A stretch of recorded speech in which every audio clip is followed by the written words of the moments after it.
qui ici prophétise en son temps? Jérémie a prophétisé sous la première alliance. Jérémie a prophétisé sous Moïse.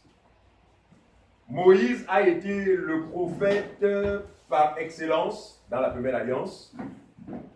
Le prophète majeur, voilà s'il faut l'appeler comme ça, sous la première alliance. Et tous les prophètes qui ont été suscités sous lui ont prophétisé, la Bible dit, touchant la grâce. Ils ont parlé des choses en relation avec la grâce. Ils ont parlé des choses en relation avec les temps dans lesquels nous sommes. Ils ont dit des choses ayant rapport avec la nouvelle alliance.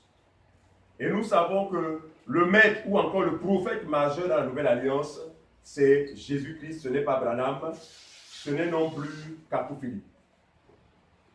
Voyez-vous?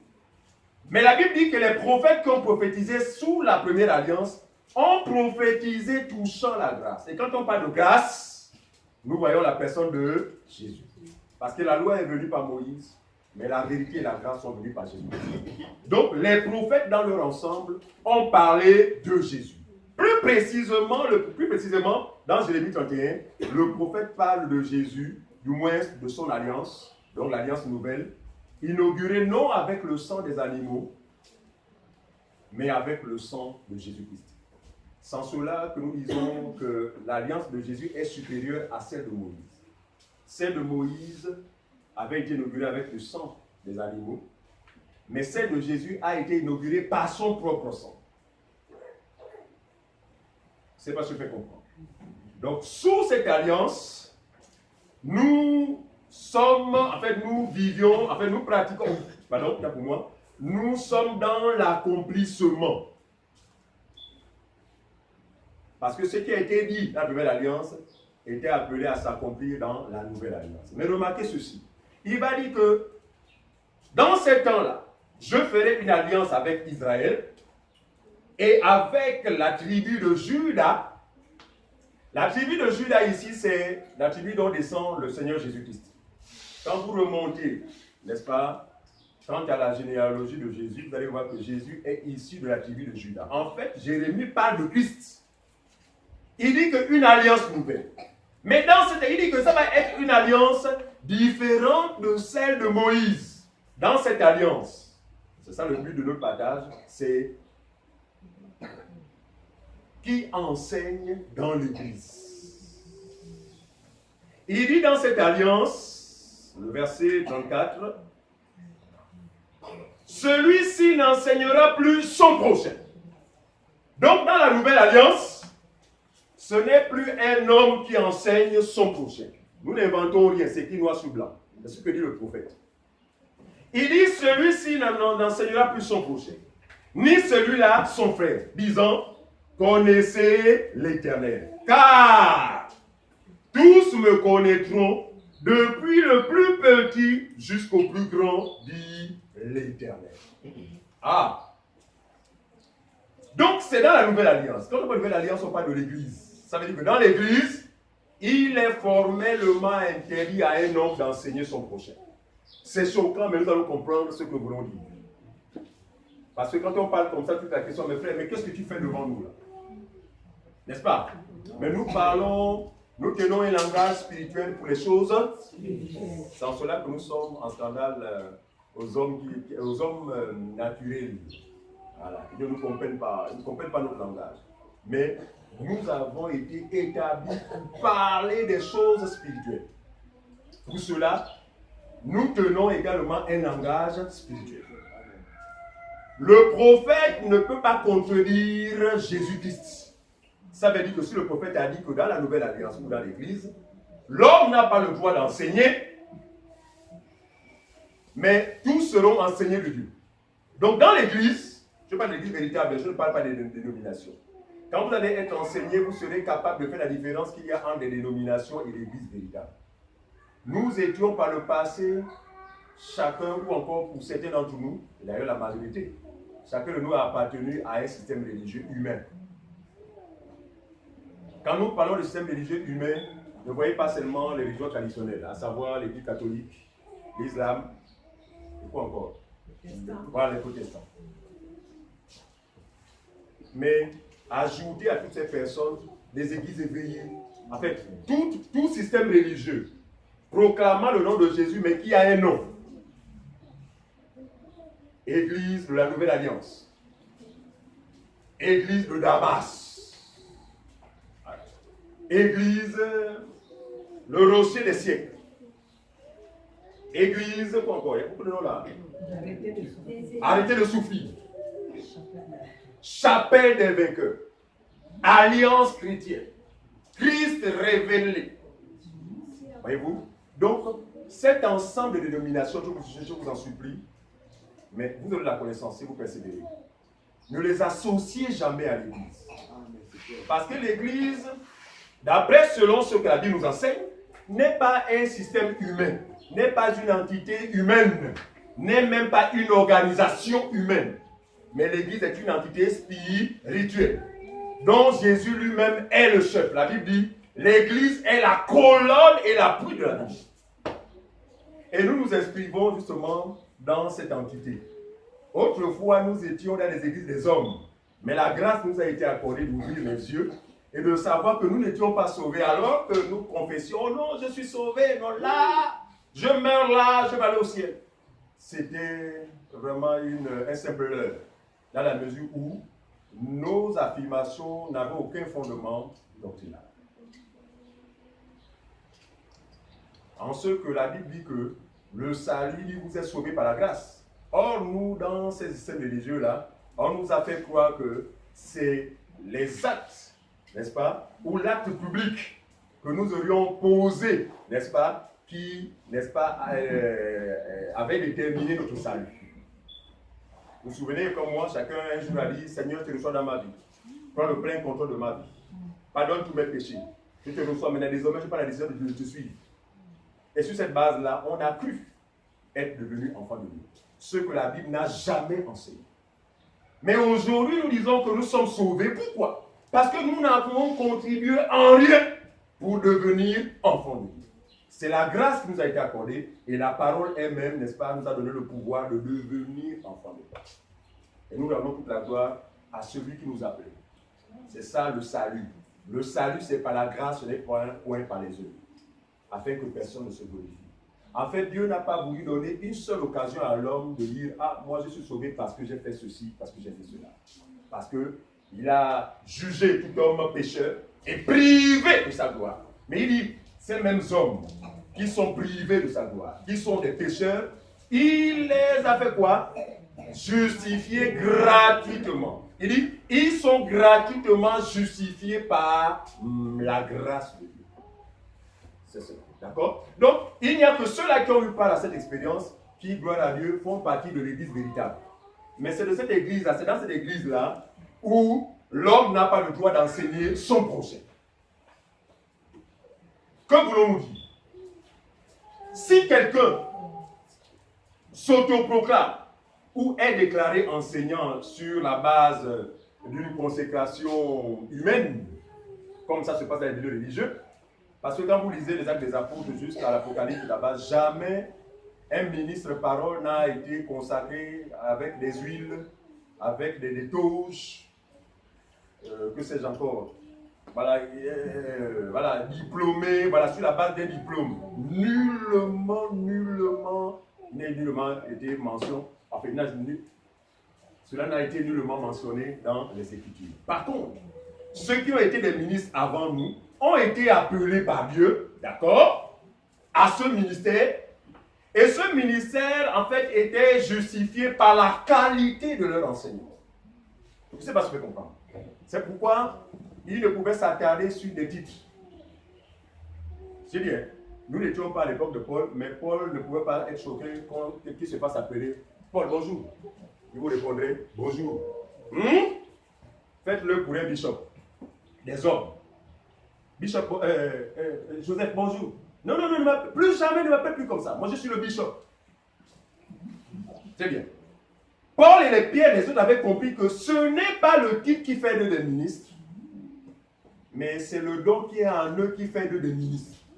Donc, on n'a pas besoin d'avoir un titre Mais la qualité du ministère que nous rendons certifie, l'Esprit de Dieu en vous certifie, n'est-ce pas, que ça c'est quelqu'un que Dieu a vraiment appelé. Amen. Pourquoi l'homme ne doit pas enseigner dans l'église? Parce que si l'homme prend cette initiative d'enseigner, il ne va pas enseigner ce qui doit être enseigné. Il enseignera forcément ce qu'il pense ou la conception du christianisme qu'il a.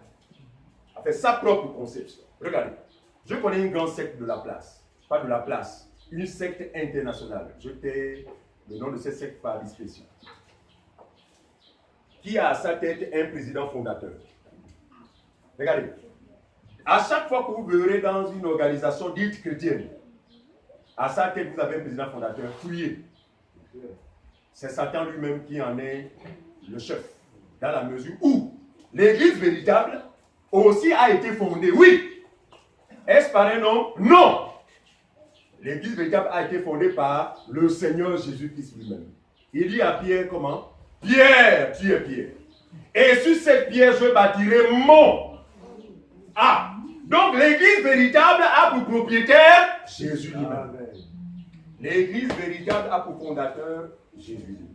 Mais quand vous voyez, oh, fondateur, capitaine Didier, prenez vos gens beaucoup, fuyez.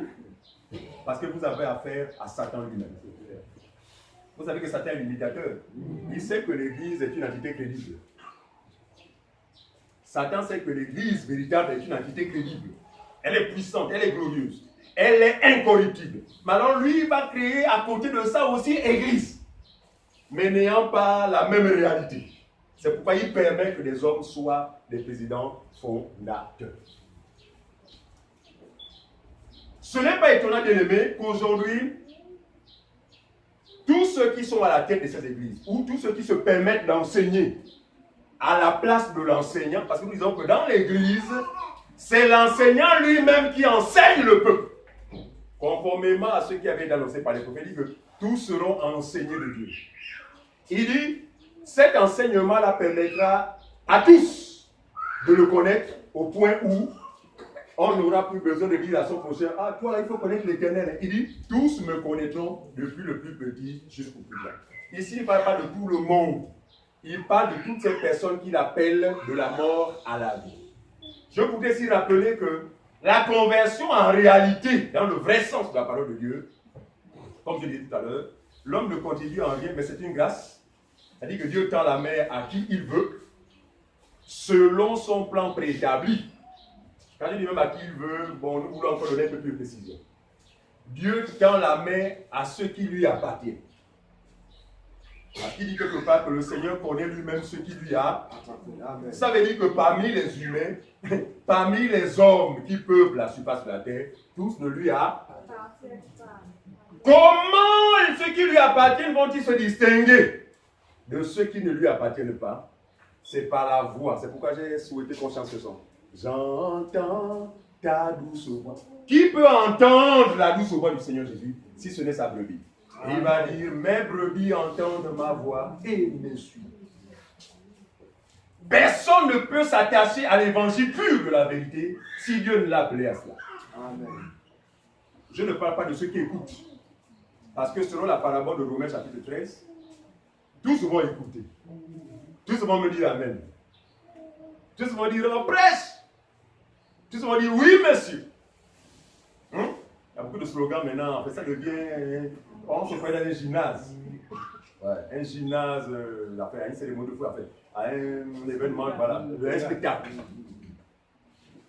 La notion de l'ordre est complètement absente. Pourquoi? Parce que ce n'est pas l'église du Seigneur Jésus.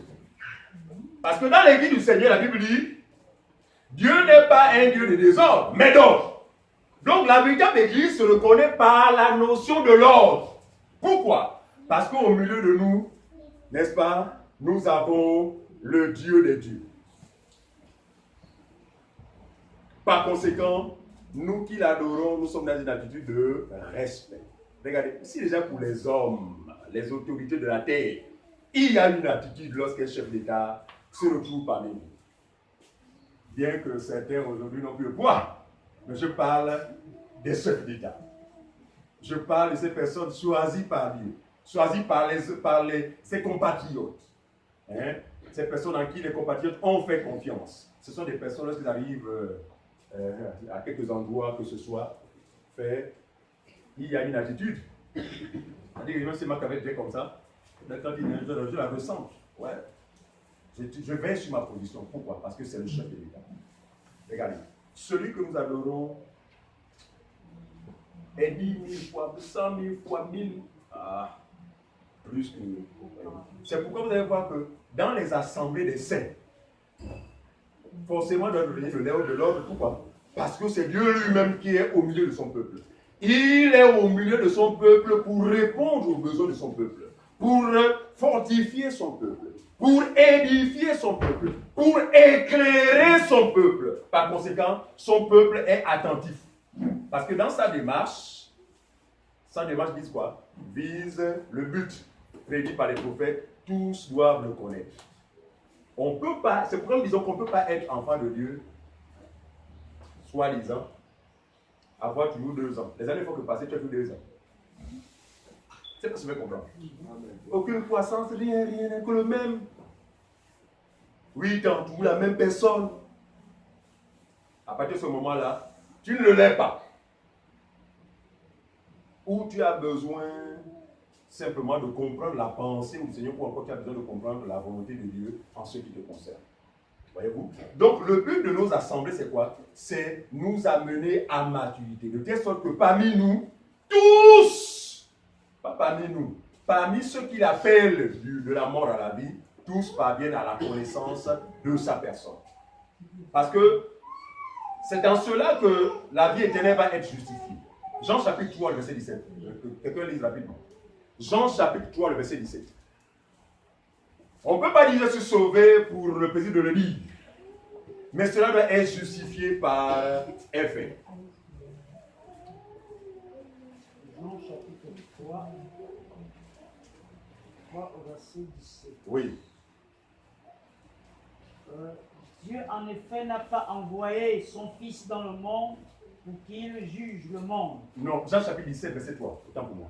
C'est Jean 17, 3, les versets. Jean 17, 3. Suivez attentivement. Jean 17, verset 3, page 1085. Oui. Or, la vie éternelle, c'est qu'ils te connaissent, toi, le seul vrai Dieu, et celui que tu as envoyé, Jésus-Christ. Très bien. Donc, la vie éternelle se résume dans quoi? Dans la connaissance du Fils. Or, la vie éternelle, c'est qu'ils te connaissent toi. Toi qui? Dieu. Et celui que tu as envoyé. Qui tu as envoyé? Celui que tu as appelé Fils, mais qui est toi-même? En fait, c'est de découvrir que celui que Dieu a envoyé n'est rien d'autre que la personne de Dieu lui-même. Amen. Ça ne peut pas se justifier humainement ou mathématiquement, mais telle est la réalité. C'est Dieu qui a renoncé à son propre gloire, qui s'est dépouillé de ce qu'il est réellement pour prendre la forme d'un simple homme, la forme d'un simple serviteur, à cause de l'amour qu'il a pour chacun d'entre nous. Subir ce qu'il a subi. Vous connaissez, vous et moi sommes bien placés pour savoir ce que notre Seigneur a enduré pour notre cause. C'est pourquoi l'amour, en retour, notre amour doit être un amour vraiment... Répétez-moi les mots. Véritable. Véritable, c'est faible. Vous comprenez mon langage? Non, on doit avoir un amour débordant pour notre Dieu. Pourquoi? Parce que nous sommes conscients de ce qu'il a fait à notre place.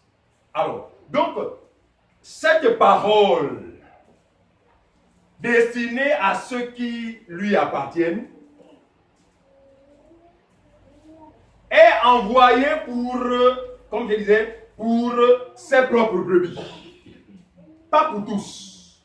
Parce qu'il peut arriver que quelqu'un écoute cette parole, dise Amen, alors que rien ne se passe.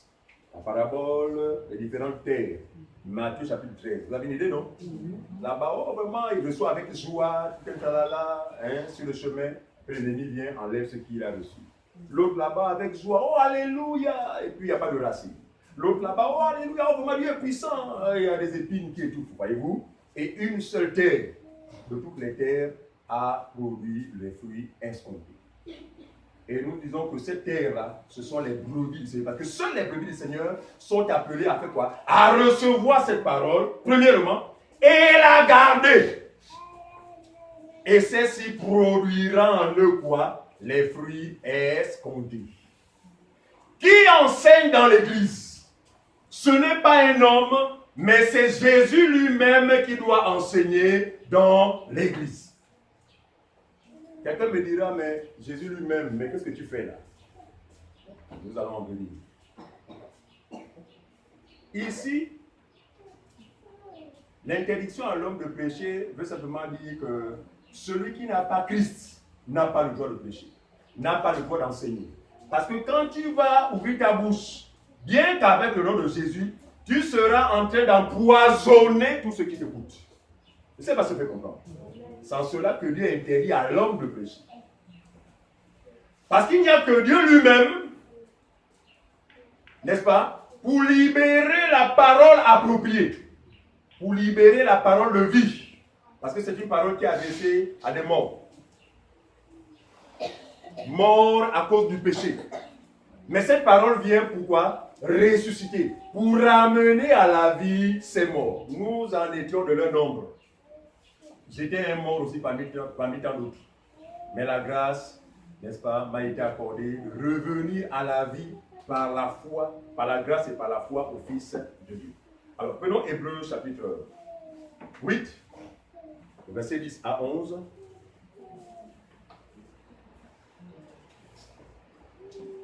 Hébreux 8, 10 à 11. Hébreux chapitre 8, le verset 10 à 11. Hébreux chapitre 8, verset 10 à 11. L'auteur hébreu va revenir sur les paroles du prophète Jérémie. Qu'est-ce qu'il a dit, s'il vous plaît? Mais voici l'alliance que je ferai avec la maison d'Israël. Vous vous rendez compte que l'auteur hébreu fait quoi? Il revient sur ce qui avait été dit par le prophète en Jérémie 31, comme on l'a dit 31, 31, 34. Vas-y, mon frère.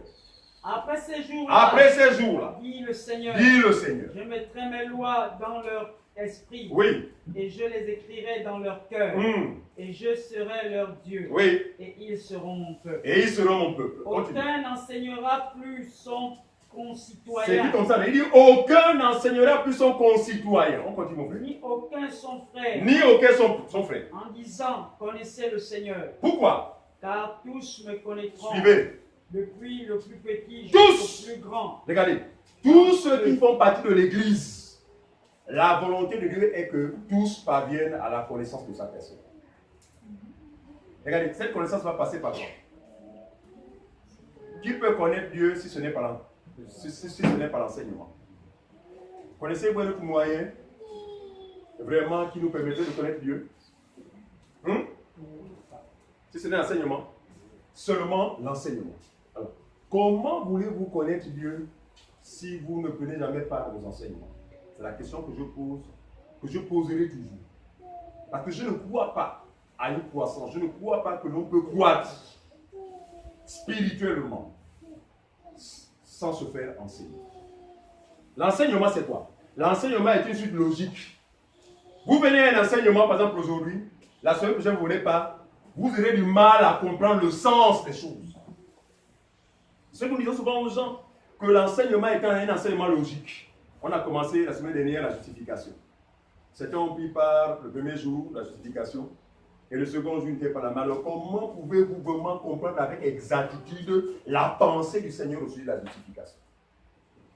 Nous n'allons pas non plus jouer les gendarmes, venir chez vous, vous forcer. Mais nous disons ceci. Ce que nous connaissons, ce qui a été dit par les prophètes, c'est que tout ce que le Seigneur appelle doivent le connaître. Donc si ça coince à un quelconque niveau, si ça coince dans la vie de quelqu'un, je ne sais pas trop, il se pourrait aussi que tu n'aies pas été appelé. Mais ce que je sais, ce que nous partageons concerne l'Église, ces personnes à qui Dieu a fait la grâce. Et nous voulons vous rassurer que vous allez parvenir à la connaissance de votre Seigneur. À la connaissance totale. Pourquoi? Parce que les prophètes ont dit, tous me connaîtront. Du plus petit jusqu'au plus grand. Regardez ce jeune homme. Non, nous croyons. Par la foi, nous croyons que ce jeune homme a été appelé par Dieu. Par conséquent, il ne mourra pas, ou du moins ne partira pas de cette terre sans avoir connu le Seigneur Jésus. C'est-à-dire avoir connaître le Seigneur dans une profondeur. Connaître le Seigneur de manière spirituelle. Voilà. Pourquoi? Parce qu'il a dit du plus petit jusqu'au plus grand. Pourvu que vous fassiez partie de ces personnes que le Seigneur a appelées. Continue mon frère. Tu peux aussi verset 11. Le plus petit, oui, je vais terminer le verset 11. Oui. Depuis le plus petit jusqu'au plus grand, Très bien. grand d'entre eux. Voilà.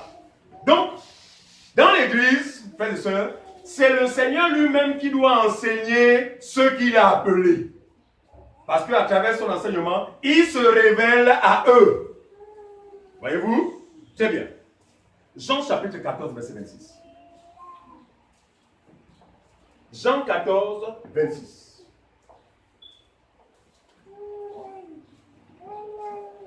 Si aujourd'hui des gens ont reçu des faux enseignements, c'est parce qu'ils ne sont pas dans l'église véritable. Parce que dans l'église véritable, ce n'est pas l'homme qui enseigne. Et si c'est Jésus qui enseigne, c'est forcément un enseignement de qualité. C'est pas ce que je peux comprendre. Dans les dénominations, c'est l'homme qui enseigne. C'est pourquoi il vous enseigne tout ce qu'il pense. La secte dangereuse dont je faisais allusion tout à l'heure, c'est une secte dont quelqu'un est à la tête, un fondateur, et il est mort. Mais il a écrit beaucoup de livres. Parmi les soi-disant chrétiens qui ont écrit des livres, cet homme en a écrit vraiment pas milliers. Voilà. Mais regardez ce qui est grave, c'est que quand vous lisez ces livres, étant vraiment dans le Seigneur, étant des personnes vraiment converties, ayant le cœur circoncis par le Seigneur Jésus-Christ, vous vous rendrez compte qu'il ne fait que répercuter sa propre pensée ou la pensée qui se fait du Seigneur. Mais combien de personnes lisent ces livres? Des milliers de personnes à travers le monde entier. Voyez-vous, un seul aveugle qui va conduire autant de monde dans le lac de feu. Il est dangereux, je vous l'assure, de placer sa foi dans les enseignements qui viennent de l'homme. Si ce n'est les enseignements, l'enseignement, parce que nous parlons de l'enseignement, parce qu'il n'y a qu'un seul enseignement. Il y a eu 12 apôtres, chacun n'a pas prêché un enseignement particulier. Tous ont enseigné un seul et même enseignement. Donc dans l'église, nous n'avons pas plusieurs enseignements, nous n'avons qu'un seul enseignement. Et c'est cet enseignement qui est salutaire. C'est cet enseignement dont a besoin les hommes aujourd'hui, du moins ceux qui veulent connaître le Seigneur. Un seul enseignement. Où que l'on soit, que vous soyez chinois, que vous soyez hindou, que vous soyez des Gabonais. Si c'est le même Jésus qui nous a appelés, en réalité, on devrait avoir un même et seul enseignement. C'est pas ce que je comprends. Non, c'est un enseignement qui est universel. Et quand il va être universel, là, il ne va pas selon le monde. Hein. Universel dans ce sens que c'est le partage de tous ceux-là que le Seigneur appelle à travers le monde entier. Tous ceux qu'il appelle, après cet appel, il leur communique le même enseignement. De telle sorte que, même lorsque vous serez appelé à voyager ou à quitter le Gabon, d'accord, où que vous alliez, s'il arrive que vous rencontriez des frères ou des sœurs qui ont eu part à la même expérience que vous, vous allez vous reconnaître non pas parce que vous êtes déjà vu une fois, non pas que parce que vous vous connaissez, mais quand ce frère ou sa sœur va commencer à ouvrir sa bouche, vous reconnaîtrez par son langage votre Seigneur. C'est pas ce que je comprends.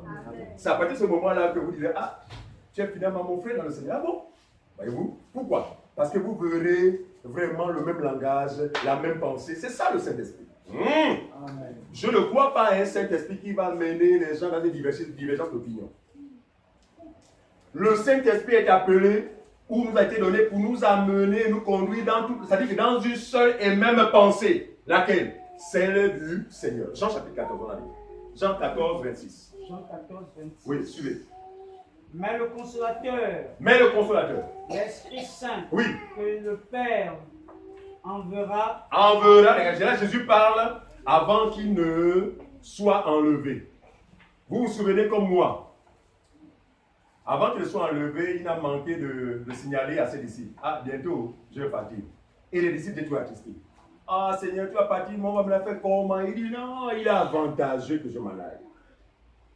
Parce que si je ne m'en vais pas, vous n'allez pas recevoir ce qui doit faire votre force. C'est parce que vous comprenez. C'est-à-dire que le Saint-Esprit ne pouvait pas être opérationnel aussi longtemps que Jésus était sur la terre. C'est parce que vous comprenez. C'est-à-dire que, je dis quoi, la dispensation de l'Esprit ne pouvait être totale aussi longtemps que Jésus était sur la terre. Il fallait que le Fils monte. C'est pourquoi il disait qu'il est avantageux que je m'en aille. Parce que si je ne m'en vais pas, vous ne recevrez pas le don du Saint-Esprit. Continue mon frère.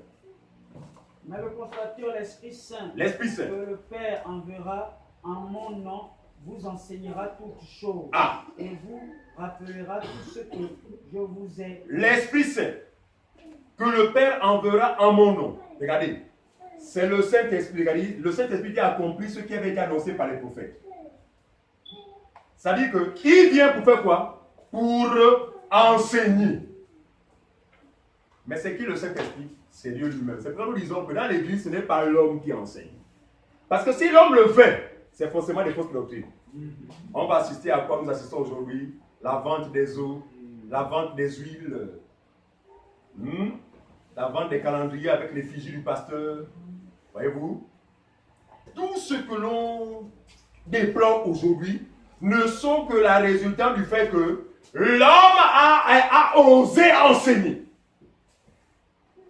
Quand l'homme ose enseigner, forcément, le peuple est dans la confusion. Mais il dit, il vous enverra le Saint-Esprit, l'Esprit de vérité. Il vous enseignera toutes choses. Et il vous rappellera tout ce que je vous ai dit. Donc ici, Jésus parle du Saint-Esprit qui allait être envoyé dans le monde après son départ pour accomplir ce qui avait été annoncé par les prophètes. Tous seront enseignés de Dieu, tous le connaîtront depuis le plus petit jusqu'au plus grand. Donc l'enseignant dans l'église, c'est le Saint-Esprit. 1 Jean chapitre 2, verset 27. Mais c'est le Saint-Esprit, mais on va le voir où? Comment allons-nous entendre quand il sera en train de nous enseigner? Comment pouvons-nous l'écouter? Ce sont des questions tout à fait légitimes que l'on pourrait vraiment se poser. 1 Jean chapitre 2, verset 27.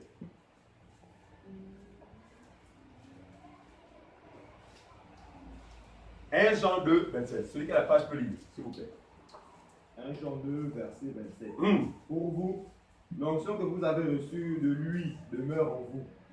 Et vous n'avez pas besoin qu'on vous enseigne. Mais comme son onction vous enseigne toutes choses, et qu'elle est véritable, et qu'elle n'est point un mensonge, demeurez en lui selon les enseignements qu'elle vous a donnés. Amen. Vous voyez bien que l'apôtre Jean ne contredit pas le prophète Jérémie. C'est parce que vous constatez comme moi. Amen. Reprends, il dit quoi? Pour vous. Pour vous. Regardez, il dit pour vous. C'est ça qui. À l'église, hein, l'église véritable. Il dit pour vous, l'onction que vous avez reçue. Regardez, bien, arrêtons-nous un seul instant. Regardez, l'onction, ce n'est pas. Hein, ce qui fait tomber les femmes dans les assemblées là. Je suis désolé. Hein. Ce n'est pas ça l'onction. Amen. L'onction, ce n'est pas ce qui met les gens en transe.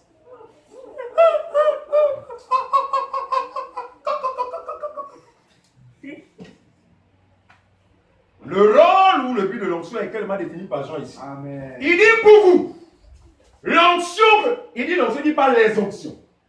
Soulignez cela. Il ne dit pas les onctions, il dit l'onction. Ah, donc il n'y a qu'une seule onction. Mais d'où vient l'onction de mariage, l'onction de voyage, l'onction de ça? Quelles sont ces histoires? Quelles sont ces inventions-là? Amen. Parce que nous croyons que le Saint-Esprit est unique. Il dit le Saint-Esprit, il dit l'Esprit. L'Esprit ne dit pas les esprits. Parce que s'il veut dire les esprits, alors là, c'est des démons qui viendraient nous enseigner. Mais il dit l'Esprit de vérité. Que mon Père en vous enverra, vous enseignera et vous conduira dans toute la vérité. Jean reprend la même réalité, mais utilisant d'autres termes. Au lieu d'appeler le Saint-Esprit Saint-Esprit, il va l'appeler l'onction. Ah! Pourquoi? Regardez, sous la première alliance, parce que nous distinguons les deux alliances. celui qui avait l'onction, ou celui sur qui pouvait reposer l'onction, c'est celui sur qui, à la tête duquel le prophète versait pas de l'huile d'olive. Ésaïe combien? Exode combien? Exode 30, verset. Vous notez ça à lire à la maison. Exode Exode 30, verset 22. Voilà. Exode 30, le verset 22 à 25. Voilà. À lire à la maison. Quand vous lirez ce passage-là, vous aurez une idée claire de ce qui a fait de la composition de cette huile qu'on appelait l'huile d'onction sous la première alliance. Ce n'était pas de l'huile d'olive, comme font tous les faux serviteurs qui vont en mollo acheter une bouteille d'huile, ils vous mentent. Parce que vous n'avez pas de la connaissance. Parce que si vous avez la connaissance, vous dites non, parce que ce n'est pas l'huile d'onction. Mais comme vous n'avez pas la connaissance, oh oui, l'huile d'onction. Eh, papa, maman, tu fais ça trois fois par jour. Donc ce passage va vous donner avec exactitude en fait la composition de l'huile d'onction sous la première alliance. Donc ne pouvait être ou ne pouvoir avoir l'onction que ces personnes-là vers qui les prophètes envoyés par Dieu allaient oindre. Donc ils prenaient cette huile-là, pas l'huile d'olive, bien que l'huile d'olive en faisait partie de la composition, voyez-vous, et ils la mettaient dans une corde. Attention, pas la corne de la gazelle, pas la corne du buff, pas la corne de... Voilà. C'était la corne du taureau. Pourquoi? Parce que le taureau est un animal très puissant. Vous en savez comme moi. Très puissant. Donc le taureau incarnait un peu la puissance qui est celle de Dieu. Donc il fallait que l'on utilise la corne du taureau dans laquelle on mettait cette composition, donc cette huile d'onction. Et le Dieu parlait au prophète qui disait, écoutez, va, monsieur X, monsieur Esaïe, va vers Matin. Ouin-le, c'est lui qui j'ai choisi pour être le roi d'Israël. Et puis, Matin est tourné, j'ai dit au prophète, l'onction. Et quand je le fais, Matin ne se met pas en transe. Il faut le signaler. Parce qu'aujourd'hui, curieusement, dans ces pratiques-là, on va... Ça, c'est le mimbiri. Ce n'est pas l'onction. Voyez-vous? Donc, c'était fait et le prophète publiait à tout Israël que voici l'homme que Dieu a choisi pour votre bien. Et à partir de ce moment-là, tout Israël reconnaissait cet homme comme quelqu'un de ouin. Regardez, à cause de cette huile, à cause de cette onction, cet homme était reconnu par tout Israël comme quelqu'un de choisi. Ouin veut dire choisi par Dieu pour. Ça, c'est sous la première alliance. Maintenant, comme ces pratiques devaient s'accomplir à la personne de Jésus, en Ésaïe 61, le prophète Ésaïe va dire « L'Esprit du Seigneur l'Éternel est sur moi, parce qu'il m'a oint. » Or, aucun des prophètes n'a parlé de lui-même. Tous ont parlé de Jésus. Et Jésus va accomplir cette parole ce jour-là, il va rentrer dans le temple. On va attendre à Jésus le livre du prophète Ésaïe, qui va dérouler. Et va tomber exactement sur l'endroit où était écrit « L'Esprit du Seigneur l'Éternel est sur moi parce qu'il m'a oint ». La question est celle de savoir, est-ce que cette fois Jésus va être oint comme un matin? Parce que matin a été oint avec de l'huile palpable, l'huile d'onction sous la première alliance. Mais Jésus m'a dit qu'il m'a oint. Oh. Et quand on les étudie, jamais on a vu quand Jésus on a versé de l'huile sur la tête. Pourquoi? Parce que l'huile d'onction, selon la première alliance, était son accomplissement, c'est quoi? C'est le Saint-Esprit. Donc, dans l'église véritable, on ne peut plus faire recours à des huiles d'onction. Parce que pour nous, l'huile d'onction s'est accomplie dans le Saint-Esprit. Donc, quiconque a le Saint-Esprit est oint. Amen. Vous voyez ça? Donc, n'attendez pas à ressentir quelque chose qui dégouline sur votre visage pour vous assurer que je suis oint. C'est pas la foi. Amen. C'est pas ce que vous comprenez. Mais c'est ça la folie. L'évangile, c'est. Non, nous, on n'est pas dans les choses que nous voyons. Voilà. Nous sommes dans les choses auxquelles nous espérons. Nous vivons par espérance. Amen. Nous croyons que ce que la Bible dit est la vérité. Amen. Donc, si nous avons cru, on n'a pas besoin d'une sensation charnelle pour nous assurer que le Saint-Esprit est là. Contrairement à ceux qui n'ont pas Dieu. Et Satan profite de leur ignorance pour permettre la chair de poule pendant les réunions. Ah, il est là, il est là, il est là, il est là. Il n'est pas là. Parce que tu as affirmé cela, parce que tu as ressenti la chair de poule apparaître. Ça, ce n'est pas Dieu. La Bible dit quoi? Dieu est esprit. Vrai ou faux? Ouais. Et il dit qu'il faut que. Il faut que. N'est-ce pas impératif? Il faut que ceux qui l'adorent aussi en esprit et en vérité. Donc nous, on n'est pas dans les sensations. Nous sommes dans la voie de la foi. Amen. Parce que c'est dans cette voie que tout est réel. Voilà. Ce que l'on voit n'est pas réel. C'est ce que nous ne voyons pas qui est réel. Par conséquent, nous nous affectionnons à ce qui est spirituel, ce que nous ne voyons pas. Paul va dire dans Colossiens chapitre 3, il va dire, si vous êtes ressuscité avec Christ, recherchez alors les choses d'en haut où Christ est assis. Ne vous affectionnez, il dit affectionnez-vous aux choses d'en haut et non à celles qui sont sur la terre. Mais la chair de poule, c'est sur la terre. Oh, papa, il y a un vent, j'ai l'oreille glacée là, il y a un vent. C'est comme ça l'esprit là. Maman, on n'est pas dans le banja. Ils ont développé tellement de choses mieux là pour. Sur cette base, ils affirment que Dieu est là. Non, Dieu n'est pas dans les sensations.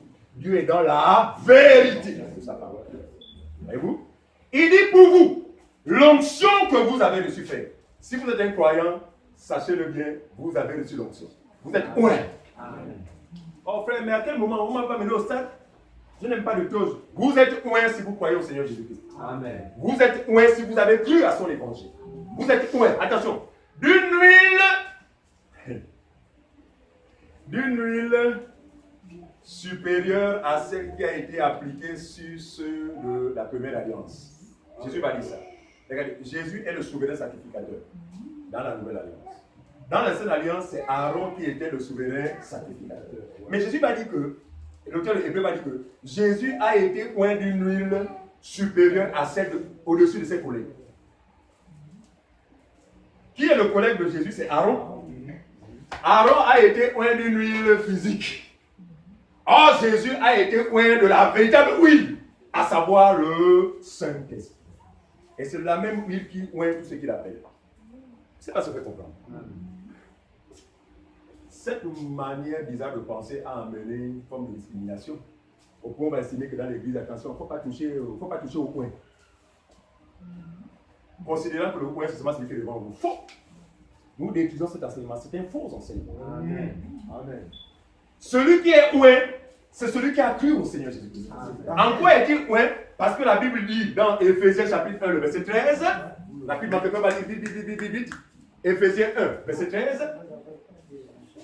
Éphésiens chapitre 1, le verset 13. Éphésiens 1, verset 13. Oui, suivez. En lui, vous aussi. En lui, vous aussi. Après avoir entendu la parole de la vérité. Après avoir entendu la parole de la vérité. L'évangile de votre salut. L'évangile qui vous sauve. En lui. Vous avez cru. Vous avez cru à cet évangile. Vous avez été scellés du Saint-Esprit qui avait été promis. Très bien. Donc, quiconque a eu part à cette expérience à cause de la foi qu'il a exercée vis-à-vis de ceux qu'il a entendus est oint. Amen.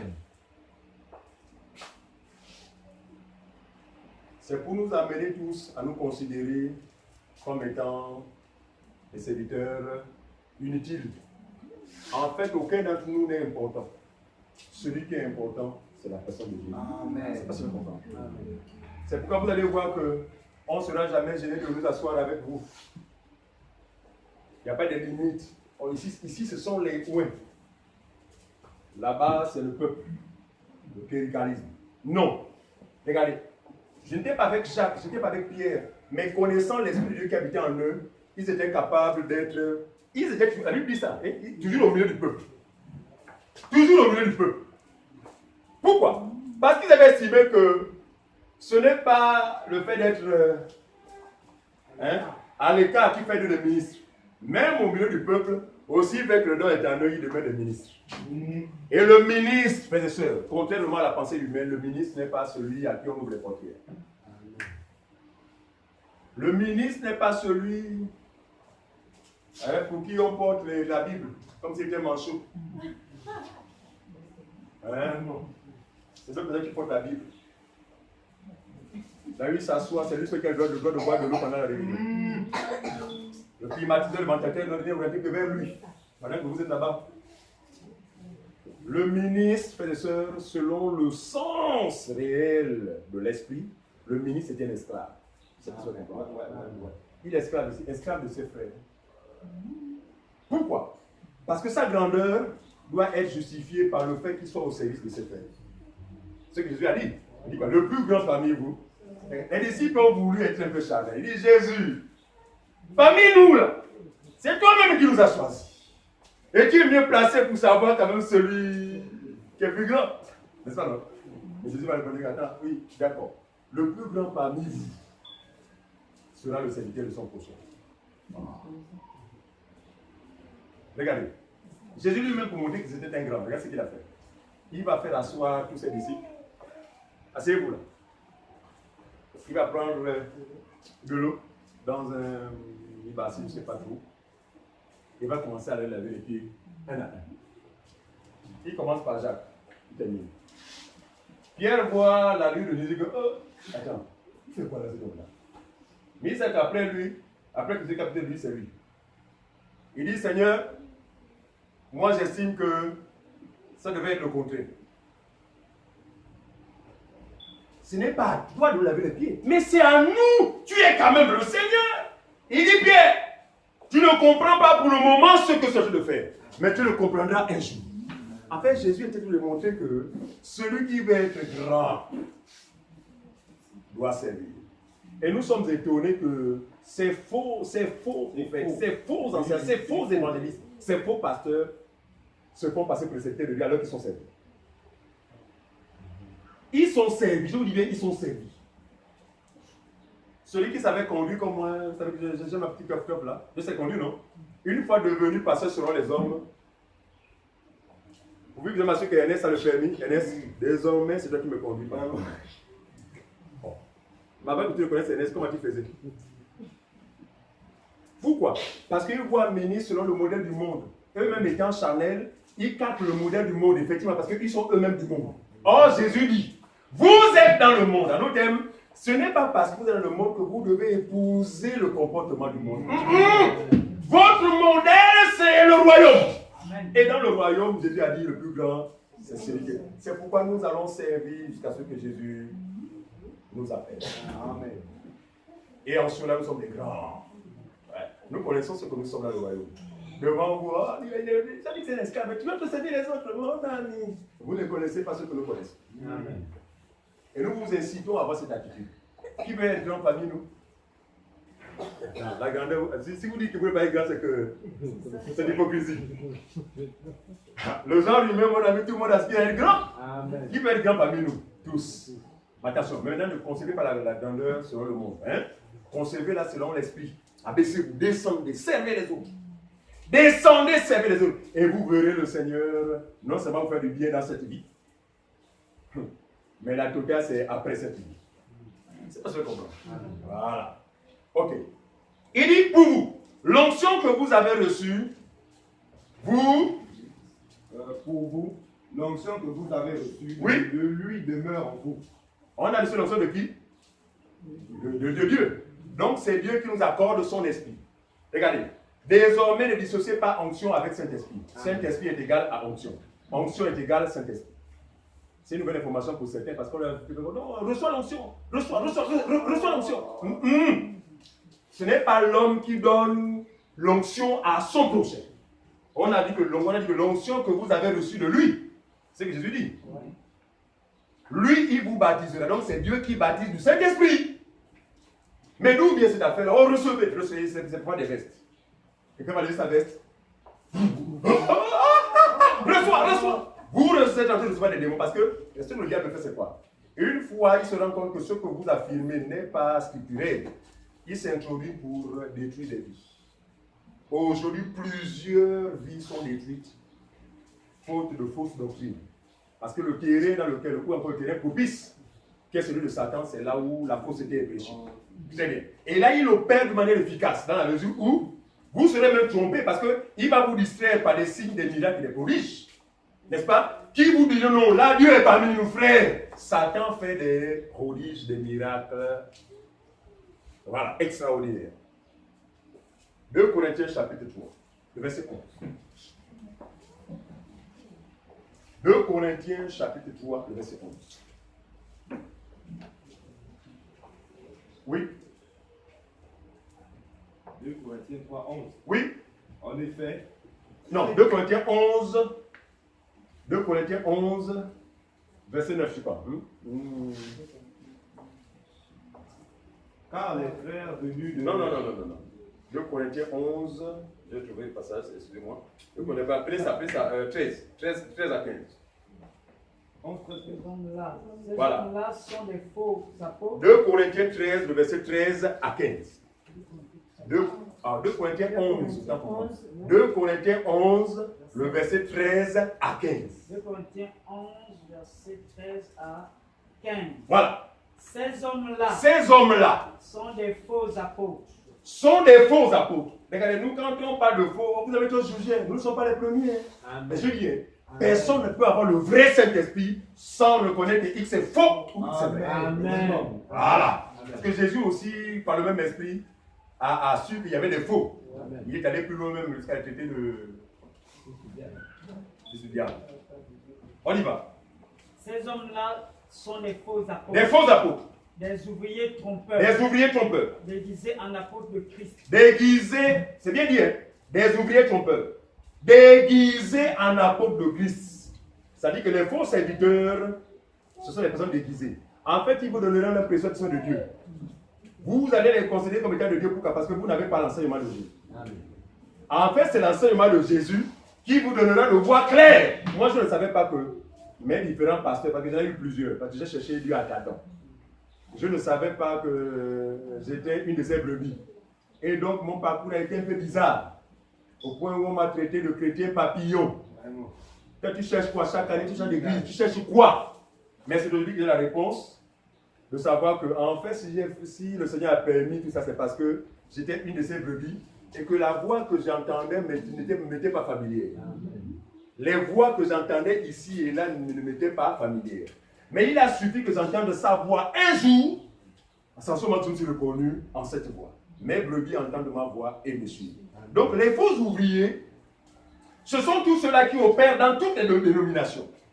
Mais dans ces milieux, vous allez assister à des prophéties, des fausses prophéties, à la manifestation des dons spirituels, des faux dons spirituels, aux miracles, des faux miracles, aux prodiges, des faux prodiges. Mais malheureusement, faute de connaissance, c'est sur cette base-là que les gens disent non, Dieu est parmi nous. Non, la Bible dit ceci. Continue mon frère. Et cela n'est pas étonnant. Et cela n'est pas étonnant. Puisque Satan lui-même se déguise en ange de lumière. C'est écrit comme ça noir sur blanc. Satan lui-même se déguise en ange de lumière. Donc lui, il est toujours là pour copier les choses de Dieu, mais pas dans la vérité, mais dans le mensonge.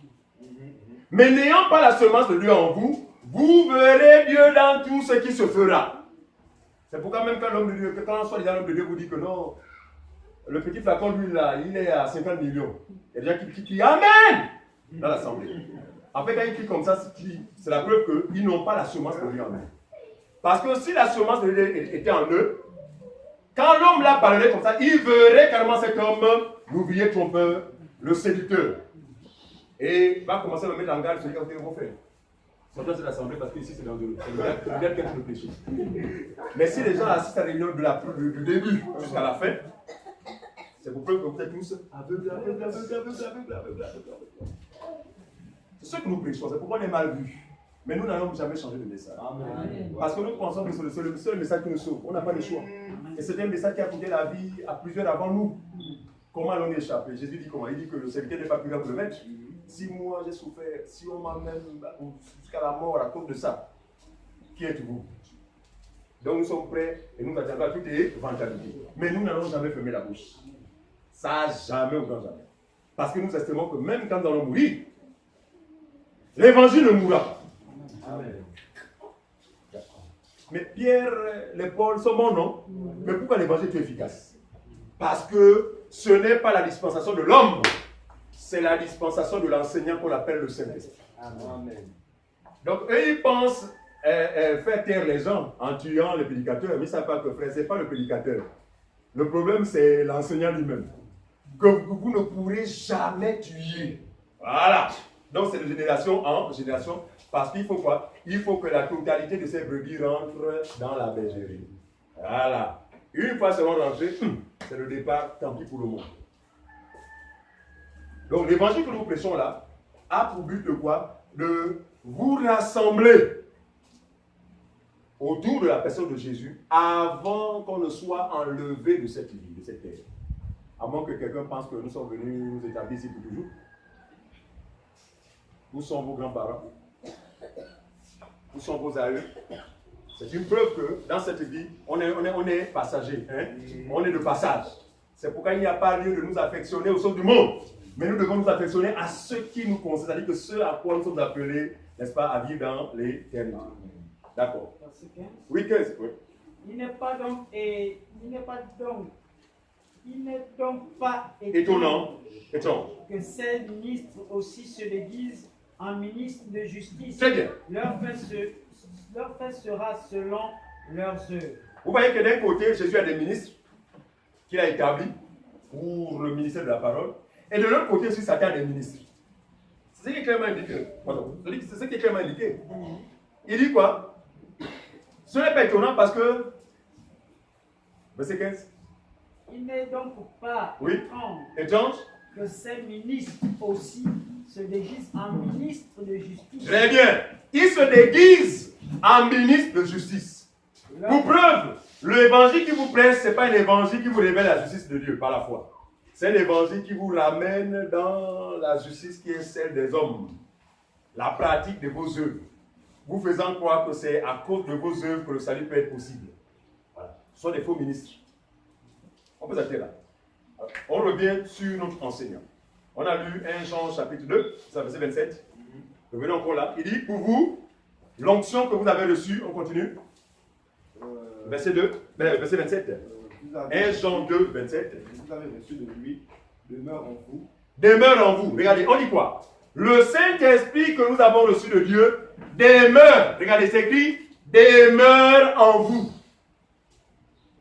Regardez, j'ai entendu dire, dans les milieux religieux, qu'un acte, nous ne voulons pas encourager la fornication. Nous ne voulons pas encourager l'adultère. Nous ne voulons pas encourager le vol, le mensonge. Mais on nous a fait croire qu'un acte de fornication ou de vol, en fait, vous séparez de Dieu. Que vos relations se retrouveraient comme rompues. Or, Jean dit que l'esprit que vous avez reçu de lui demeure en vous. Demeurer, ça veut dire quoi? Il est là.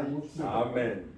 On a vu dans Éphésiens chapitre 1, verset 13 qu'il nous a scellés de cet esprit. C'est-à-dire que quand ce don-là a été accordé à quelqu'un, quelles que soient tes bêtises, il ne peut pas te quitter. Amen. Amen. Amen. Pourquoi? Parce que c'est lui en nous qui doit garantir notre salut. S'il nous quitte, c'est que nous ne sommes pas sauvés. Or, c'est lui qui certifie ou encore c'est lui qui garantit le salut. Voyez-vous? Donc, par contre, en nous, ce que la Bible nous enseigne, c'est qu'il s'attriste. Il s'éteint. Mais, regarde, une lampe éteinte, tu ne peux pas dire que la lampe n'est plus là. Voyez-vous? Donc ici, comprenons que le don du Saint-Esprit, c'est un don d'abord gracieux, parce que, regardez, il pouvait nous l'enlever si et seulement si nous l'avions mérité. Je ne sais pas si vous pouvez comprendre. C'est normal que, si c'est moi qui l'ai mérité et que je ne marche plus selon la volonté de Dieu, qu'il me le dise. Oh, je n'ai rien mérité. La Bible dit que c'est un don gratuit. Voilà la différence. Par conséquent, ce n'est pas à cause d'un acte qui va retirer son esprit, parce que c'est lui-même qui a bien voulu me l'accorder. Et il a scellé en moi. Amen. Et c'est cet esprit qui me permet de ressusciter. Au dernier jour. Amen. Les non-croyants vont ressusciter par la puissance de Dieu extérieur. Mais les vrais croyants vont ressusciter par l'Esprit de Dieu qui est en eux. C'est pas ce que vous comprenez. Donc les non-croyants doivent venir à la vie, d'accord, mais ça va être par la puissance de Dieu.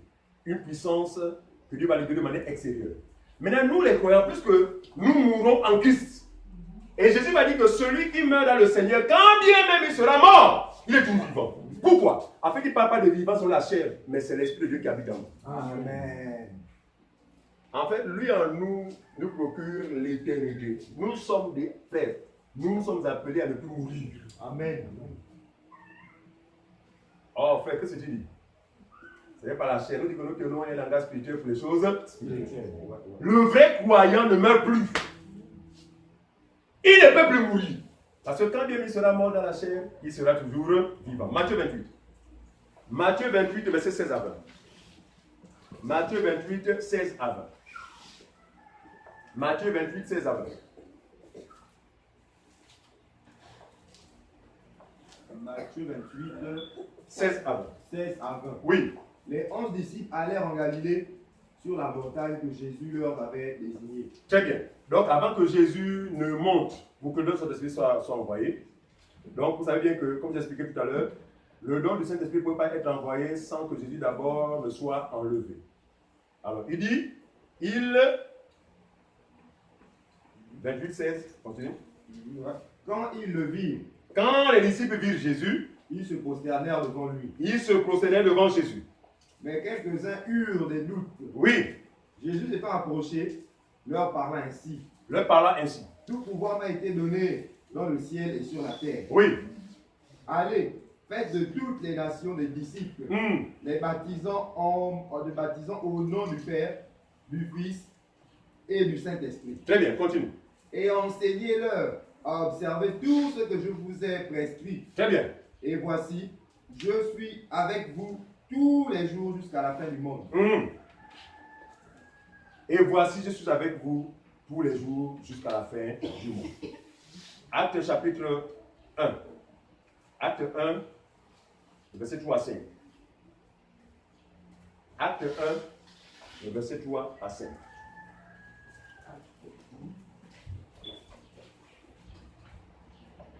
Là, Jésus parle comme ça. Il n'est pas encore monté. Donc, les disciples n'ont pas encore reçu ce qui devait faire leur force. Mais en acte 1, ce qu'on va lire là, le Seigneur va leur recommander de ne pas quitter Jérusalem, de rester à Jérusalem jusqu'à ce que ce qu'il leur a promis leur soit accordé. Acte chapitre 1, verset 3 à 5.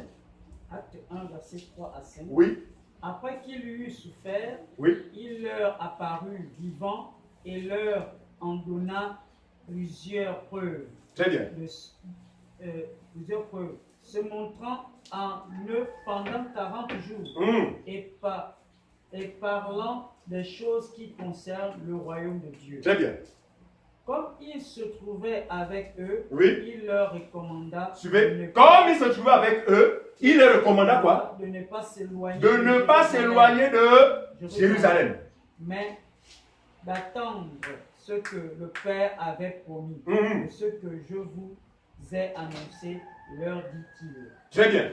Car Jean a baptisé d'eau. Jusqu'au verset 5. Oui. Car Jean a baptisé d'eau, mais vous, dans peu de jours, vous serez baptisés du Saint-Esprit. Voyez-vous, donc cette promesse est faite quelque temps avant que le Saint-Esprit ne soit accordé aux apôtres. Voyez-vous, il leur dit que ne vous éloignez pas de Jérusalem jusqu'à ce que le don vous soit accordé. Il s'adresse à qui? Il s'adresse aux 11. Ils étaient 12. Nous connaissons l'histoire de l'autre. Ils sont restés à 11. Mais ce sont ces 11-là que Dieu avait en vue d'établir ministre parole. Parce que nous voulons connaître l'enseignant. Jusque-là, on a démontré que l'enseignant, ce n'est pas un homme. Parce que si l'homme enseigne, il va enseigner forcément de n'importe quoi. Mais qui doit enseigner, c'est le Saint-Esprit. Mais le Saint-Esprit, nous ne le voyons pas. Nous ne pouvons pas le toucher. Nous ne pouvons pas entendre audiblement sa voix pendant qu'il parle. Le Saint-Esprit, lui, va faire quoi? Va se loger, va habiter dans certains corps. Dans certains corps. On peut pas le certains, ça dit que pour le monde, hein? Donc les croyants. Ça veut dire quoi? À tous les croyants, le Saint-Esprit habite en vous. Ne savez-vous pas que votre corps est le temple du Saint-Esprit? Ça? Et que l'Esprit de Dieu habite en vous? Mais regardez, lui en nous vient opérer différemment. Il y a diversité d'opérations, mais c'est le même esprit. C'est pas ce que je comprends. Ça veut dire qu'on est dans l'église là. Tous ceux qui ont reçu cet esprit gloire à Dieu. Mais il ne vous donnera pas d'exercer selon vous, mais selon sa propre volonté. Je prends un exemple. Alvin, le Saint-Esprit va dire bonjour, le fait d'Alvin. Pas le Saint-Esprit, mais c'est Dieu qui l'a envoyé le fait d'Alvin. Donc, à Alvin, le Saint-Esprit va opérer en elle, mais dans le domaine de la guérison. Ce qui ne fera pas dans la vie de Lina, ce qui ne fera pas dans ma vie, voyez-vous. Donc, il y a diversité d'opérations, mais le même esprit. Mais pour parler des enseignants dans l'église, c'est-à-dire le ministère parole, ce ministère donné uniquement aux hommes, et même là, pas à tous. Il faut le signaler, hein? Amen. Parce que souvent, mais pourquoi la femme ne doit pas enseigner? D'accord. Oui, en effet, dans l'église véritable, la femme n'enseigne pas. La femme ne peut pas être pasteur dans l'église véritable. La femme ne peut pas diriger les hommes dans l'église véritable. Ça, on trouve ça dans la fausse église. Ouais. Partout, vous voyez des femmes prêcher, des femmes dirigées, être des bergères. Des bergères. Il y a un hic, il y a un problème, il ne s'agit pas de l'église de Dieu. Dans l'église de Dieu, la femme ne peut pas diriger les hommes. Tous les hommes ne peuvent pas diriger les hommes, des gens. Mais Dieu a choisi parmi les hommes certains qu'il a établis dans le ministère de la parole. Luc chapitre 1, s'il vous plaît. Luc chapitre 1, le verset 1 à 2. Écoutez ce que Luc va nous apporter. Luc 1, le verset 1 à 2. Luc chapitre 1, le verset 1 à 2.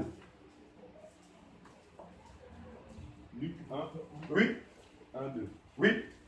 Plusieurs ayant entrepris de composer un récit des événements qui se sont accomplis parmi nous. Parmi nous, c'est lui qui parle, suivez. Suivant ce que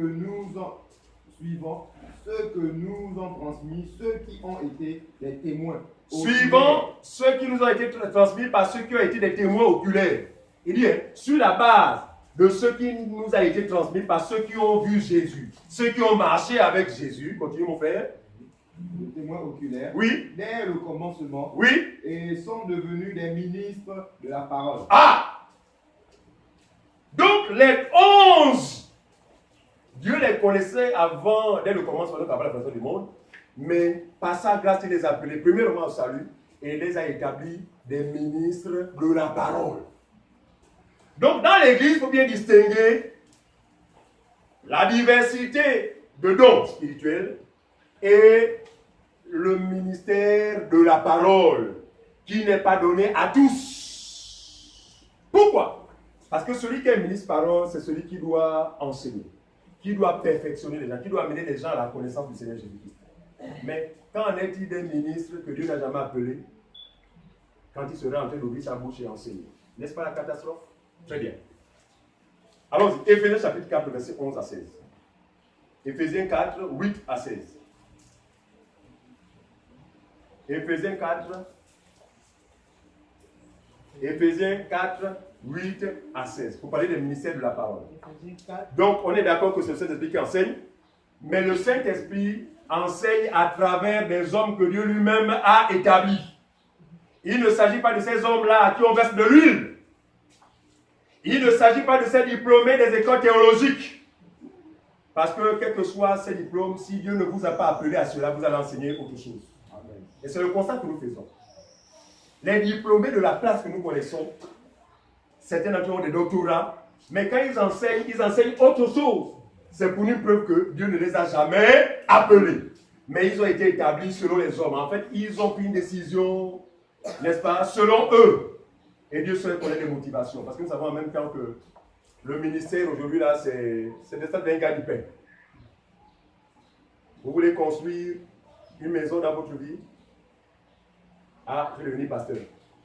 Que là-bas, il est dit, mais il y a des appels de fonds. Vous voulez rouler en VX? Je deviens pasteur. Vous voulez découvrir certains pays? Je deviens pasteur. Voyez-vous? Non, il n'en est rien. Si tel est l'objectif, alors il ne s'agit pas de Dieu. Amen. Mais Dieu établit les ministres paroles pour un but que vous allez découvrir. On y va. Donc, Éphésiens chapitre 4, 8 à 16. On y va, vous faites. C'est pourquoi il est dit. C'est pourquoi il est dit. Étant monté en haut, Étant monté en haut, a Jésus, amené les captifs. il a amené les captifs. Et il a fait des dons aux hommes. Vous comprenez ça? Et il a fait des dons aux hommes. Hommes, c'est avec quel petit H bien grand H? Hein? Petit H. Il a fait des dons aux hommes. Donc il s'agit des hommes sexe masculin. Parce que les dons qu'il parle là, c'est quoi? C'est les dons de la parole. Hein? Il n'y a pas de différence entre ministère et don. Enfin, ministère et don. C'est la même chose. Hein? Le ministère est un don. D'accord? Le don, c'est un don. Il dit qu'il a fait aux hommes des dons. Donc, c'est Dieu qui accorde à ces hommes-là des dons. Il leur accorde quoi? La capacité, une capacité qui leur permettra de perfectionner ces personnes qui vont devoir enseigner. On avait dit la semaine dernière que la perfection ici, là, ce n'est quoi? C'est quoi? La perfection est rapport avec quoi? Avec la connaissance. En fait, c'est grâce à leur ministère que vous allez connaître Jésus. Vous connaître Jésus, vous avez besoin de recevoir ou d'être enseigné par un ministre parole.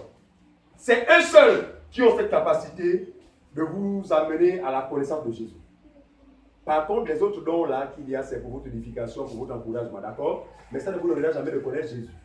Donc, les ministres paroles sont établis dans l'église pour amener les gens à la perfection, pour accomplir ce qui a été annoncé par les prophètes, que tous doivent connaître le Seigneur. Du plus grand jusqu'au plus petit. Au point où on dira plus, oh, mais toi, il faut connaître le Seigneur. Mais toi, tu ne connais même pas le Seigneur. Tous me connaîtront. Ce qu'on a vu tout à l'heure. On y va. Verset 9. Oui. Or, que signifie il est monté, sinon qu'il est aussi descendu Amen. dans les régions Inférieures inférieures de la terre. Très bien.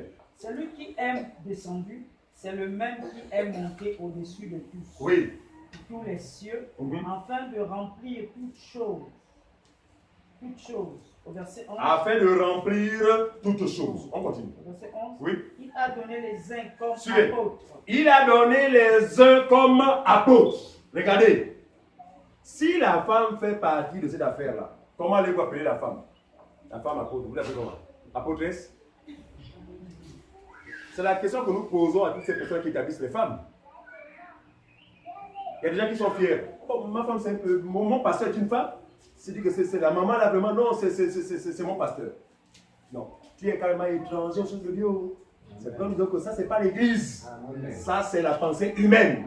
Mais dans l'église, il dit, il a établi les uns comme apôtres, Les autres comme prophètes.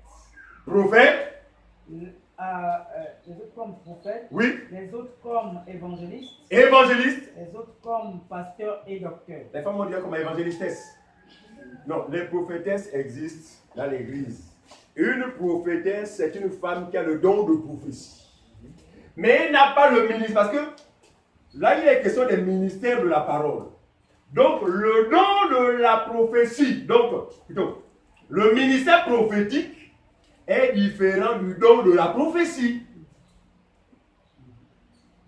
Une prophétesse peut dire des choses, allant dans le sens d'édification. Mais le ministre parole prophète, lui, il enseigne la parole de Dieu. Il a une bonne visibilité. En fait, il a l'art de ramener l'ombre, ce qui a été dit par les prophètes, à la réalité. Mais à travers son enseignement. C'est pas ce que je comprends. Très bien. On continue. Pasteur, docteur. Au verset 12. 12, suivez. Pour le perfectionnement des saints. Voilà le but. En vue Donc, de ils sont établis pour faire quoi? Pour le perfectionnement des saints. En vue de l'œuvre du ministère. Ça veut dire quoi? Et de Ça veut dire que, regardez, ça veut dire que leur ministère consiste à quoi? À enseigner, enseigner, enseigner. Et ceux qui ont la grâce vraiment d'avoir été appelés, qui ont été appelés par le Seigneur, d'accord? Ils connaîtront une croissance, suivez-moi bien. À long terme, ce sont des futurs ministres ou des futurs frères qui vont exercer différents dons. En fait, c'est quoi? Les dons spirituels sont engendrés par le ministère parole. C'est pas ce que vous comprenez. En fait, regardez, tout ce qui se fait dans l'église a pour base l'enseignement de Jésus. Prophétie, la base c'est l'enseignement. Dans le guérison, la base c'est l'enseignement. Vous voyez bien? Donc, eux, ils enseignent comme ça. Maintenant, Dieu, qui connaît et qui donne à chacun selon le même de sa volonté, sur la base de ce que les gens auront reçu comme enseignement, Dieu va accorder à X tel don, tel don. Et lorsque ces dons seront exercés, c'est pour le bien de la communauté ou encore le bien du corps de Christ. Il dit en vue. Donc son ministère, c'est pour susciter plus tard des dons spirituels et même des ministres paroles. C'est pas ce que je comprends. Ça veut dire que parmi nous, la Dieu sait, dans 2, 3, 4 ans, 5 ans, il y a des ministres paroles qui vont être suscités ici. Très bien. Pourquoi? Parce qu'ils ont été engendrés par le ministère de la parole. Ce qui manque dans les églises de réveil et autres dénominations, n'étant pas des ministres paroles, ils engendrent des gens du même acabit qu'eux, de même nature qu'eux. Donc des gens qui vont seulement faire des perroquets répétés sans comprendre. Oh non, il m'a enseigné comme ça, sans examiner. Très bien. Et donc, on va assister à ce à quoi on assiste, malheureusement. D'accord? Donc, pour le perfectionnement des saints en vue de l'œuvre du ministère. Suivez, deuxième point. Pourquoi? En vue de l'œuvre du ministère. C'est le premier point. Deuxième point. Et de l'édification du corps du Christ. Ah! Regardez, l'œuvre du ministère, donc de la parole, comme on l'a vu tout à l'heure, et l'édification, ça veut dire que les différents dons qui vont être suscités, effectivement, vont contribuer à la construction du corps qu'on appelle l'Église. Continue, mon frère. Troisième raison. Oui. Jusqu'à ce que nous soyons tous parvenus à l'unité de la foi et de la connaissance du Fils de Dieu. Très bien, regardez. Donc, un seul enseignement, celui de Jésus, amène tous ceux qui le reçoivent à quoi? À l'unité de la foi. Vous vous retrouvez dans une même pensée, une même conception des choses. Vous n'êtes plus divergents. C'est pourquoi nous exhortons souvent ceux qui aspirent au mariage. D'accord? Vraiment de veiller sur ce point-là. Parce que nous estimons que le mariage commence par le fait de penser de la même manière, voir les choses de la même manière, les concevoir de la même manière. Parce que si vous êtes divergents et que vous vous mariez, au lieu d'être un foyer heureux, mon ami, les sapeurs-pompiers seront appelés en tout temps. Nuit et jour, ça peut venir ouvrir le feu. Il y a des gens comme ça, des couples que je connais. Pas de bonheur. Misère sur misère, c'est compliqué. Ils sont mariés même dans quel but? Très bien. Or, Paul dit ceci, que Dieu ne nous appelle pas au mariage pour vivre malheureux, mais pour être en paix. Dans le mariage, on doit être en paix. Et cette paix est déterminée par la pensée qui anime les conjoints. Si vous êtes divergents, vous allez avoir la bague. Certains pourront vous envier, oh, ils sont mariés. Mais en temps normal, vous n'êtes pas marié parce que vous êtes séparés. Mariage, c'est quoi? C'est uni. Mariage, c'est vous êtes devenus un. Vous pensez pareil, vous voyez les choses pareilles. D'où l'importance à ceux qui aspirent au mariage que votre fiancé, les deux sexes, accèdent à cette connaissance. Voyez-vous, à partir de ce moment-là, vous vivez une vie selon le Seigneur. Très bien. Donc, jusqu'à ce que vous parveniez à l'unité de la foi. À l'unité de la foi, Oui. et de la connaissance du Fils de Dieu. Très bien. À l'état d'homme fait à la mesure de la statue parfaite de Christ. Amen. Donc, c'est l'enseignement seul qui peut amener les gens à ce niveau. Vous ne pouvez pas connaître le Seigneur si vous n'êtes pas enseigné. Continue, mon frère. Verset 14. Il y a pas de raison. Afin que nous ne soyons plus des enfants flottants Voilà. et emportés par tout vent de doctrine. Regardez-moi ça, regardez. Par la tromperie des hommes, par leur ruse, Dans leurs moyens de séduction. séduction. Voyez-vous, il dit, l'enseignement aussi a pour but de nous préserver de la séduction. Vous savez que nous vivons des temps vraiment où la séduction est quelque. Donc, malheur à celui qui n'a pas l'enseignement de Jésus. Amen. Parce que l'enseignement de Jésus fonde la foi du croyant. Vous devenez quoi? Vous devenez voilà, stable. Fondé sur le roc. Vous ne direz plus Amen à n'importe quoi.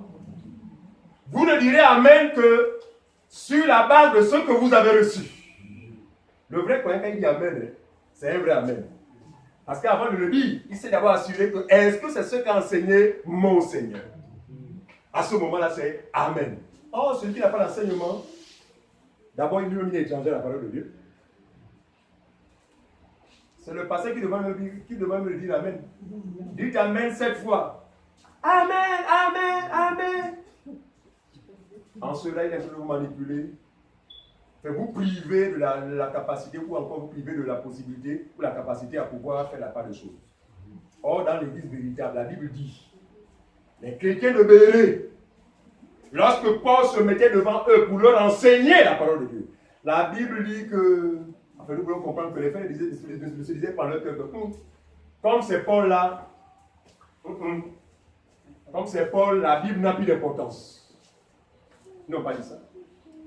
Ils ont dit, ça c'est sur la base qu'ils ont été enseignés, parce qu'ils ont été enseignés à faire par éprouver les esprits. Éprouver les esprits, c'est s'assurer que ce qui est dit est vraiment scripturel. Ils ont dit Paul, dans le cœur, Paul, même si c'est toi, on s'en fout. Parle et nous allons examiner au fur et à mesure ce que tu dis. Combien de croyants le font? Non, nous ceux qui sont la bouche de parole, pasteur, c'est parole d'évangile. On a plus le temps de vérifier quoi que ce soit, tout amen, amen, amen, amen. Mais vous ne savez pas que quand vous le faites, c'est une preuve que vous n'avez pas en vous la parole de Dieu. Parce que la parole de Dieu, la Bible dit, pour que vous ne soyez plus flottants. On a été flottants par le passé parce qu'on n'avait pas la vraie semence. C'est ce qui nous a mené tantôt à l'être chrétien, tantôt branamiste, tantôt clé. Amen, on dit dingue là.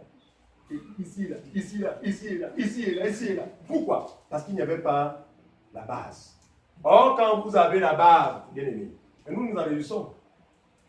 Vous nous invitez quelque part et que votre type était faux, nous allons le voir en quelques secondes. Et nous allons vous dire à la fin de l'heure que mon frère, si vraiment tu as ta vie, fuis ce monsieur-là. C'était faux. Oh, comment ça? C'est quand même mon Seigneur, c'est un bishop. C'est le diable qui parle à travers lui. Oh, mais sur quelle base? Sur la base de l'enseignement unique. S'il était de Dieu, il allait répéter exactement ce qu'enseignaient les apôtres. Parce que l'église est bâtie sur le fondement des apôtres et des prophètes. Jésus-Christ lui-même étant la pierre angulaire. C'est pourquoi Paul va dire que si quelqu'un, prenons Jean rapidement, Jean 202. 202. On va venir terminer, ne vous en faites pas. Je ne vais pas être aussi trop long. Pardon. Pardon, autant pour moi. C'est-à-dire 2 Jean, chapitre 1. Voilà. Le verset 7. Et le verset 9. Je vais lire. 1 Jean, chapitre 2. 2 Jean, chapitre 1. Le verset 7 au verset 8. Et même jusqu'à 9. Écoutez ce que Jean nous dit. Car plusieurs séducteurs sont entrés dans le monde. Ah, on est avisé, non? Donc dans ce monde, parmi les soi-disant séducteurs, il y a des séducteurs. Regardez, ce sont des passages qui ne seront jamais lus dans les études des hommes. Parce que s'ils lisent ça, vous allez découvrir. Mais c'est dans l'étude véritable qu'on lit tout. On ne choisit pas, on ne lit pas. On lit tout. Il dit car plusieurs séducteurs sont entrés dans le monde, qui ne confessent point que Jésus-Christ est venu en chair. Celui qui est tel, c'est le séducteur et l'antéchrist. On a déjà enseigné sur ça, non? Celui qui ne confesse pas que Jésus est venu en chair, ça veut dire quoi? Celui qui ne confesse pas que Jésus-Christ est venu en chair, ça veut dire quoi? Parce que sans te mentir, les mêmes catholiques savent que Jésus est venu dans la chair. Donc ce n'est pas ça le sens. C'est pourquoi l'attention à la lettre. La lettre tue, mais l'esprit vivifie. Comment ça? Donc, même le catholique sait que Jésus est venu dans ce monde-là, dans la chair. Mais il dit que celui qui ne confesse pas que Jésus est venu dans la chair, c'est l'esprit de l'antéchrist. Ça veut dire quoi? Ça veut dire simplement que celui qui ne va pas reconnaître l'œuvre accomplie par Jésus sur la croix, l'œuvre parfaite, totale et complète accomplie par Jésus sur la croix à notre place, dans la chair, c'est celui qui est l'antéchrist, le séducteur. Et aujourd'hui, on voit des gens qui prêchent, ce sont des pasteurs, mais qui ne reconnaissent pas, qui ne confessent pas Jésus venu en chair. Pour preuve, l'œuvre de Jésus a permis quoi? A permis le pardon définitif des péchés pour celui qui croit. Or, eux, ils ont la Bible, mais ils vont vous dire que non. N'oubliez pas, nous sommes tous des pécheurs. Il faut qu'on demande pardon à Dieu. Nous sommes tous des pécheurs. Voilà. Tu vois? Donc, ça c'est le séducteur, l'antéchrist. Il ne reconnaît pas ce que Jésus a accompli. Voilà. Il dit, prenez garde à vous-même, c'est bien dit, afin que vous ne perdiez point le fruit de votre travail, mais que vous receviez une pleine récompense. Verset 9. Voilà le verset. Quiconque va plus loin et ne demeure pas dans la doctrine de Christ n'a point Dieu. C'est qu'il écrit. C'est-à-dire, même s'il y a des miracles, si ce qui vous est enseigné n'est pas en accord avec ce qui a déjà été enseigné, parce que regardez, même si Dieu suscite aujourd'hui des ministères paroles, ces ministres n'ont pas le droit d'inventer des enseignements. Ils sont suscités pour enseigner exactement ce qui a été enseigné par ceux qui ont été suscités avant eux. Quand nous disons que la femme ne peut pas enseigner la parole de Dieu, ou ne doit pas enseigner, ou ne peut pas être pasteur, ce n'est pas nous qui l'inventons, parce que les apôtres ont enseigné cela. Oui, c'est écrit. Mais on ne vous dira jamais ces passages dans la Bible. Voyez-vous? Donc, nous, ce que nous faisons, ceux qui certifient qu'ils sont des ministres de parole, c'est quoi? C'est parce que nous ne sommes pas en désaccord avec ce qui a déjà été enseigné. Nous allons dans la même direction. Donc, celui qui enseigne autre chose, la Bible dit, il n'a pas Dieu en lui. Quand bien même il pourrait manifester, soit déjà des signes, des miracles. Hein? Parce que ce qui tombe sur c'est leur éloquence. Ils sont tellement éloquents, impressionnants. Non, ils n'ont pas Dieu. Pourquoi? Parce qu'ils s'éloignent de la doctrine de Christ. Très bien. On est au verset. Voilà. Donc, quiconque va plus loin et ne demeure pas dans la doctrine de Christ n'a point Dieu. Celui qui demeure dans cette doctrine a le Père et le Fils. Frère, nous sommes de ceux-là qui demeurons. À partir de ce moment, nous affirmons au fond que nous avons le Père et nous avons le Fils. Amen. Vous comprenez cela? Très bien. Revenons à Ephésiens chapitre 4, là nous étions. Donc, afin que nous ne soyons plus flottants et voués à tout vent de doctrine. C'est ça? Par la tromperie. On a dit, on lit jusqu'à 16 heures. Ouais. Au verset 14, oui. Afin que nous ne soyons plus les enfants flottants et emportés par tout vent de doctrine. Oui. Par la tromperie des hommes. Ah, donc il y a des trompeurs. Par leur ruse. Par leur ruse. Dans les moyens de séduction. Très bien. Dans les moyens de séduction. La séduction, c'est quoi? La séduction aussi veut dire quoi? C'est détourner quelqu'un du droit chemin. On est séduit dès lors qu'on a été détourné du droit chemin. Voilà. Or, lorsqu'on enseigne autre chose que ce qui doit être enseigné, en fait, on est séduit. Qui est séduit? C'est celui qui reçoit un autre enseignement que celui qui a été communiqué au sein une bonne fois pour toutes. C'est celui qui est séduit. Alors, terminons avec ça. Jacques chapitre 3, verset 1. Avant de passer à la phase des questions-réponses. Jacques chapitre 3, le verset 1.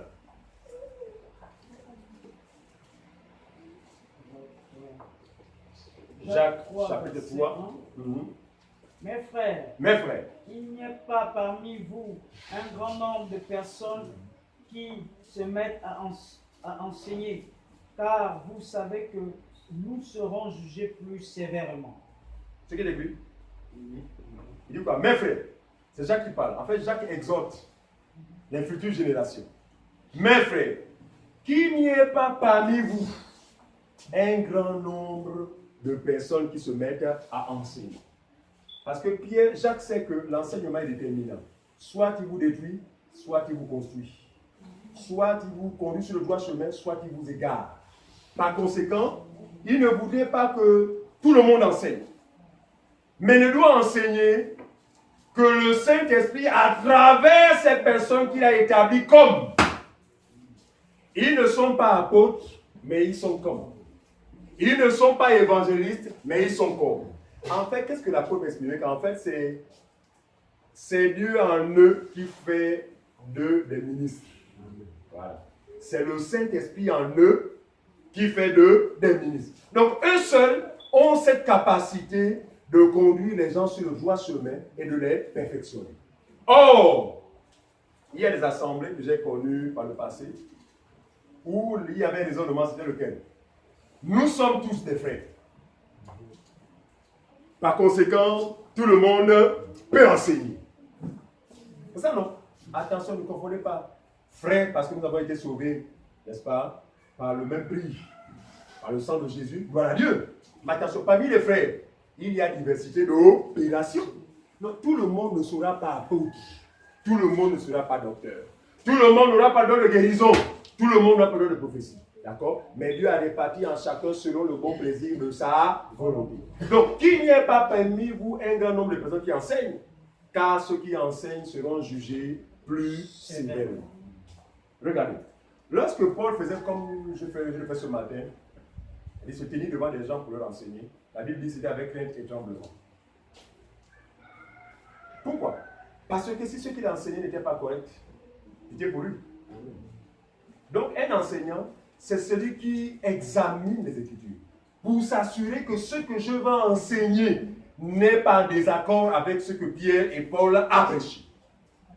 Souvent, je dis ceci, si j'étais Dieu, vous savez ce que j'allais faire? J'allais ressusciter tous les apôtres, les ramener à la vie, et les amener plus précisément au Gabon. Authentique. Leur suppliant de faire le tour des assemblées. C'est-à-dire qu'ici, ils s'infiltrent, ils sont dans des assemblées, ça c'est pour voir et écouter ce qui est dit. Et en leur demandant de se prononcer. Connaissant Pierre, il va se munir d'un bâton de balai. Parce qu'imaginez Pierre, en train d'assister à la vente des gouttes d'eau à 5 000 francs. On a vu ça, hein? Vous avez vu la vidéo là? Ouais. Les femmes viennent vers quelques gouttes. Hein? Après les fidèles mettent ça sur le visage, moyennant 5 000 francs. Imaginez Pierre assis dans l'assemblée comme ça là. Imaginez sa réaction. Vous avez dit c'est chaud. C'est un bateau qui va prendre. Que voulons-nous dire? Il ne se reconnaîtrait pas dans ce qui se fait aujourd'hui dans les soi-disant milieux dits religieux, des milieux d'église. C'est pourquoi nous nous dissocions de la différence qu'il y a entre ces milieux-là et l'église véritable. Regarde, dans l'église véritable, il n'y aura jamais de marchandage. Il n'y aura jamais un intérêt pour nous si ce n'est l'intérêt qui est celui de vous voir grandir. Mais nous n'avons pas besoin de l'argent de qui que ce soit. Je ne sais pas de moi, mais l'Église a besoin de l'intervention des uns et des autres selon leur capacité. Non seulement sur le plan spirituel, mais sur le plan matériel. J'ai chalutté mes deux sœurs la semaine dernière, je disais que vraiment, quand Dieu vous fait la grâce, je sais que le parking d'Alvin pour le Yasmine aura au moins 5 à 6 véhicules, notamment les 4x4. Mais la semence de Dieu en vous, n'est-ce pas, va vous donner de dire, j'ai 4 véhicules, mais comme il y a des besoins en Mimongo d'évangile, venez prendre mon véhicule, utilisez-le pour aller à Mimongo. Nous ne prenons pas cadeau. Sauf si maintenant dit que maintenant allez, prenez le véhicule, maintenant allez, qu'il soit rien que pour l'œuvre de Dieu. Gloire à Dieu. Faites ce sont des actions qui ont une portée dans la mesure où les gens le font aveuglément dans les milieux d'églises bizarres pour la gloire de Satan. Alors combien de fois pour les intérêts qui sont ceux du Seigneur? Ici je me dis quoi? Ce que vous avez, financièrement comme matériellement, n'hésitez pas de le mettre à la disposition des intérêts du royaume. Ne manquez pas, si vous avez vraiment, faites-le de tout votre cœur, sachant que ces personnes-là, qui vont jouir justement de ces ministères par le biais de ce que vous aurez fait, recevront la vie éternelle. Et le Seigneur vous le compensera.